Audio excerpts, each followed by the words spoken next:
ان الحمد للہ والصلاة والسلام علی رسول اللہ اما بعد اعوذ باللہ من الشیطان الرجیم بسم اللہ الرحمن الرحیم رب اشرح لی صدری ویسر لی امری واحلل عقدۃ من لسانی یفقہوا قولی رب زدنی علما صدق اللہ العظیم۔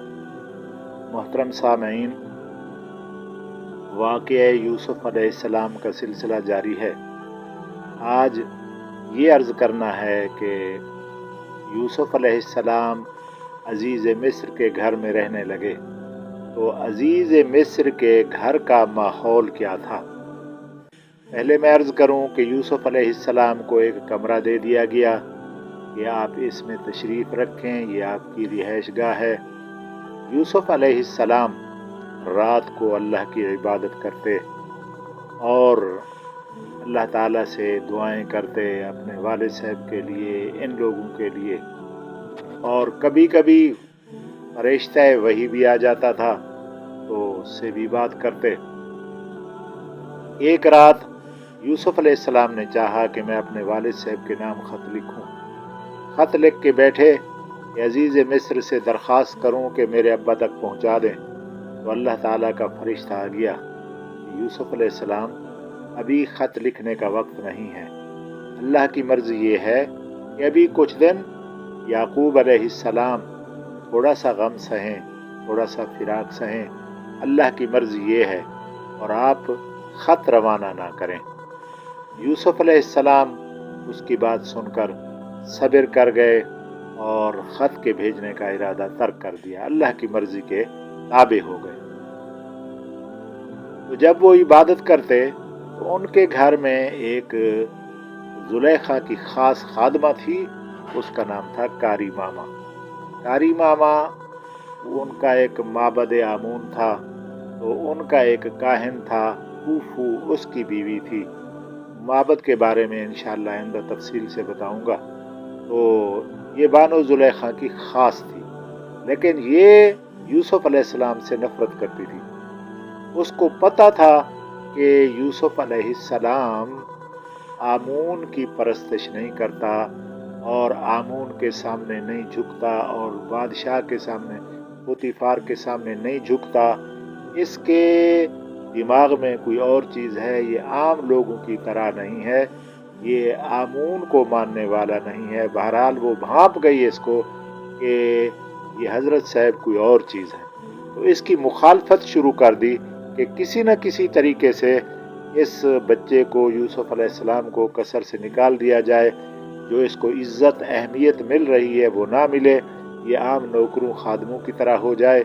تو کوشش کر رہی تھی، لیکن زلیخا کے دل میں یوسف علیہ السلام کی محبت تھی اور پوتیفار کے دل میں بھی محبت تھی۔ وہ جان چکے تھے کہ یوسف علیہ السلام کوئی خاص آدمی ہے۔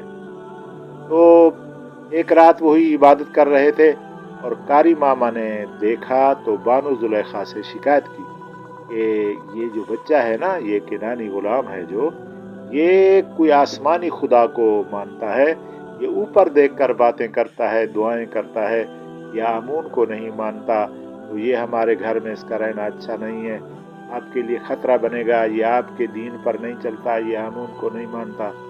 تو زلیخا اس سے ناراض ہو گئی کہ بچہ ہے، کیوں اس کے پیچھے پڑ گئی ہے، اس کو تو جو ہم سمجھائیں گے وہی کرے گا، تیرے ساتھ اس کی دشمنی پتہ نہیں کیا ہے۔